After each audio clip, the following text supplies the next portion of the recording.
మందు బాబులు చాలా కాలం కింగ్ ఫిషర్ తాగడం అలవాటు పడిపోయారు. అలాగే బాలయ్య గారి బ్రాండ్ మ్యాన్షన్ హౌస్ అలవాటు పడి వాళ్ళకి అలవాటు అది. అది కాదు నువ్వు భూమి భూమి పెట్టింది ప్రెసిడెంట్ మెడల్స్ స్పెషల్ స్టేటస్ పెట్టింది చంద్రబాబు నాయుడు గారి హయాంలో ఆఖరిలో. అది వేరే సంగతి. బ్రాండ్స్ ఏం బ్రాండ్లు అవి? Special status brand presidents medal boom beer ఇవి ఎక్కడ? ఆంధ్రప్రదేశ్లోనే ఉంటాయి అన్నమాట. బాగా చంద్రబాబు నాయుడు ముఖ్యమంత్రి ఆయన ఉన్నప్పుడు జీవిస్తారు. ఈయన ప్రచారం చేసిన ఈయన ఏమైంది దీంట్లో కింగ్ ఫిషర్ తాగటం అలవాటు పడిన బీరు వాళ్ళు అది దొరకకపోతే పక్క రాష్ట్రానికి వెళ్ళి ఏంటి పరిస్థితి ఏంటి? అది ఒక డ్రింక్ అనేది ఒక దిక్కుమా. సరే నేను అది అన్నీ నేను నాకు అలవాట్లేదు కాబట్టి నేను అది వేరే సంగతి. దానికి అలవాటు మ్యాన్షన్ హౌస్కి అలవాటు బాలయ్య గారు లేకపోతే ఏమైపోతారు బాలయ్య గారు? ఆయనకి రోజుకి 10 లక్షల బాటిల్ తాగే కూడా ఉండొచ్చు, కానీ ఆ మ్యాన్షన్ హౌస్ అలవాటు ఆయనకి. దానికోసం చెప్తాను. అలాగే అక్కడ అనేక మంది అలవాటు పడిపోయారు. ఎందుకంటే ఈ దిక్కుమాలిన ప్రభుత్వాలన్నీ మందులకు అలవాటు చేసి ఆ మందుల ధనంతోనే మందుకు అలవాటు చేసే మందు ధనంతోనే ప్రజా కార్యక్రమాలు అంటూ ఉంటారు కదా. దీంతో మొదలుపెట్టుకుని ఇక ఏ విషయంలో చెప్పండి మీకు? ఇసుక విషయంలో అన్ని విషయాల్లోనూ ఆఖరికి సుధాకర్ గారి విషయం అంటే కొన్ని విషయాలు అతిశయోక్తిగా జరిగి ఉండొచ్చు, ప్రచారం చేసి ఉండొచ్చు.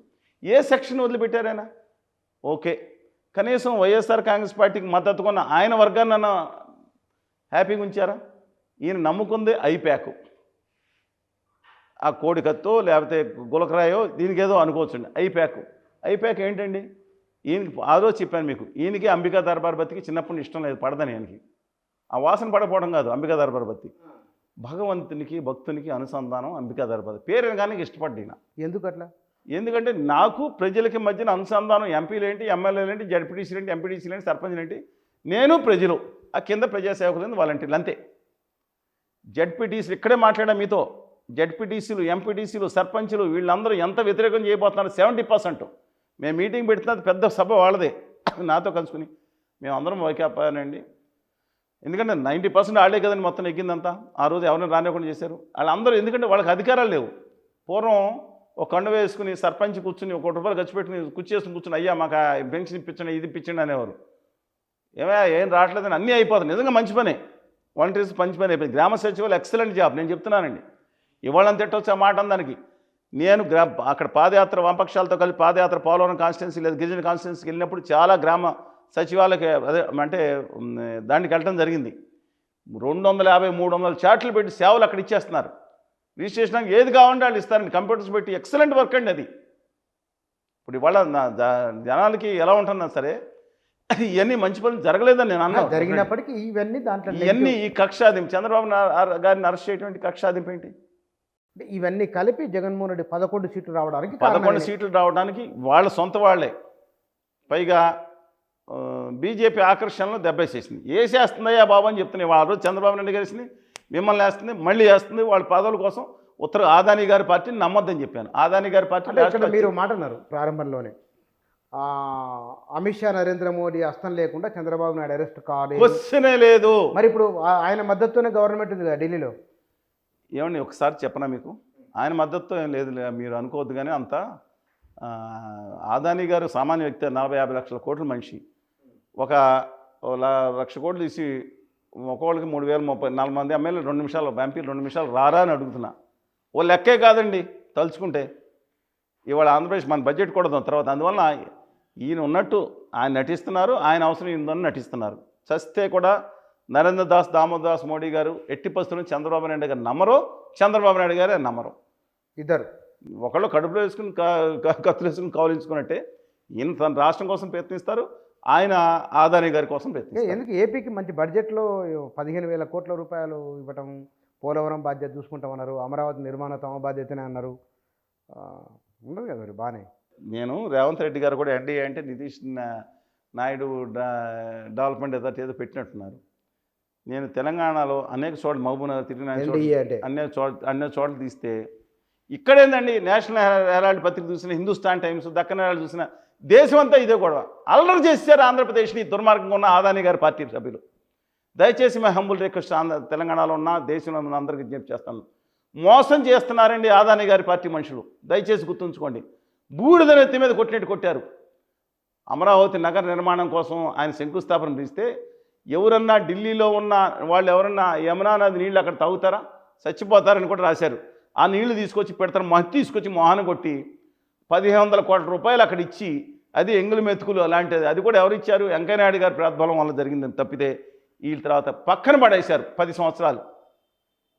ఆయన జగన్మోహన్ రెడ్డి గారు ఆయన మాట ఇన్ని కేసులు ఆయన దాటగలరా? అది కంటిన్యూ చేయవే అమరావతి అని 2 నిమిషాలు కంటిన్యూ చేస్తాడు ఆయన.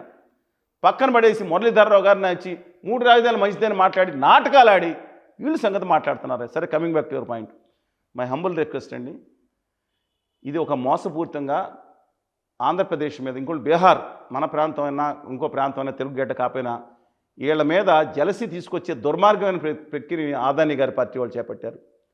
ఆంధ్రప్రదేశ్కి విభజన టైంలో రాజధాని లేకుండా పోయింది, రాజధానిలో వాటా కూడా లేకుండా పోయింది ఖచ్చితంగా. అందువల్ల వాళ్ళకి రాజధాని కట్టించే బాధ్యత మనం తీసుకోవాలి అని బిల్లులో పొందుపరిచి, దానికి కావాల్సిన ఆ భవనాలు ఒక 20 భవనాలతో భవనాల ఖర్చు 3-4% ఉండొచ్చు, ఆల్ నెసరీ ఇన్ఫ్రాస్ట్రక్చర్ ఖర్చు కేంద్ర ప్రభుత్వం భరిస్తుంది, వాళ్ళ రాజధాని లేదు అని చెప్పి బిల్లులో పొందుపరిచిన తర్వాత 1500 కోట్ల మూలకు కూడా ద్వారకా కన్వెన్షన్ సెంటర్కి 25,300 కేటాయించారు గౌరవ కేంద్ర ప్రభుత్వం.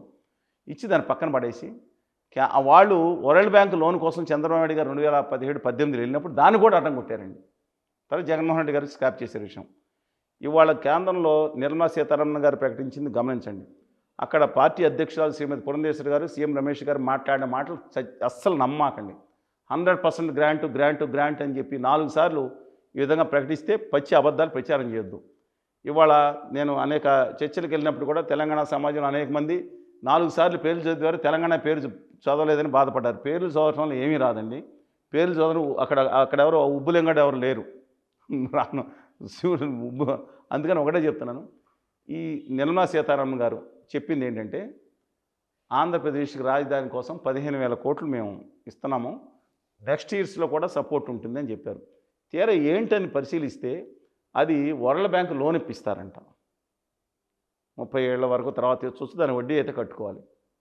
దీనికోసం కొంతమంది భాష్యం తీసి, ఇంతకుముందు మరి జగన్మోహన్ రెడ్డి గారు స్థానిక బ్యాంకు నుంచి 50,000 కోట్లు లోన్ పెట్టుకొచ్చారు. అది లోన్ ఇప్పించడం ఏంటంటే కట్టాల్సింది కేంద్ర ప్రభుత్వం అయితే, దాని గురించి కొంతమంది తెలుగుగాళ్ళు ఉత్తర భారతీయ జనతా పార్టీకి సంబంధించిన అదానీ గారి పార్టీకి సంబంధించిన నేతలందరూ మాట్లాడుతూ ఉంటూ, కేంద్ర ప్రభుత్వం కౌంటర్ ఇచ్చింది కదా, మరి వాళ్ళే కట్టుకోవాలి కదా అని అతి తెలివిగానే సూత్రం ప్రకటిస్తున్నారు. హైదరాబాద్ అర్బన్ డెవలప్మెంట్ అథారిటీ 20 సంవత్సరాల క్రితం తీసుకున్న లోన్ ఏదైతే ఉందో, అలా నెంబర్ ఆఫ్ లోన్స్ ఈ దేశంలో దాదాపు లక్షల కోట్ల రూపాయల లోన్స్ వరల్డ్ బ్యాంక్ నుంచి కానీ ఇతర అంతర్జాతీయ సంస్థలు కానీ తీసుకున్నప్పుడు ఏ రిపబ్లిక్ కింద ఉన్న ఇండియా మాత్రం కౌంటర్ గ్యారంటీ చేస్తే రాష్ట్రాలకు ఇస్తారు. రేపు రాష్ట్రాలను ఎవరు వచ్చి పట్టుకుంటారు? దేశం అంతే ఉంటుంది కాబట్టి, అంతే తప్ప వాళ్ళు భరిస్తారని కాదు. ఆ రోజు ఆంధ్రప్రదేశ్ ప్రభుత్వం కట్టని సందర్భంలో కొన్ని సంస్థల నుంచి కేంద్రం పొళ్ళోడగొట్టి ఉమ్మడి ఆంధ్రప్రదేశ్ రాష్ట్రం నుంచి వసూలు చేసింది. వాళ్ళు ఇచ్చిన వడ్డీ కాకుండా ఫెసిలిటేషన్ ఛార్జీ అని కూడా ఎక్స్ట్రా కమిషన్ కూడా కేంద్ర ప్రభుత్వం వేసిందని అవుట్ వెరిఫై అండి, ఇది హౌ మచ్ అనేది. అందువల్ల అది ఉచితంగా ₹1 కూడా రాలేదు. ఇస్తే 500 1000 ఇంట్రెస్ట్ సబ్సిడీ ఏమైనా ఇస్తారేమో, అది రాలేదు. అలాగే పోలవరం ప్రాజెక్టు మీద దుర్మార్గమైన ఈ రిహాబిలిటేషన్ రీసెటిల్మెంట్ అనేది ఇవ్వడానికి వీల్లేదు అనే విధంగా, ఏది ఫుల్ 150 లెవెల్ అనే విధంగా ఒక నిర్ణయం అదానీ గారి ప్రభుత్వం తీసుకుందని, దాని మీద రాష్ట్ర ప్రభుత్వాన్ని బ్లాక్మెయిల్ చేస్తుందని నా ఆరోపణ.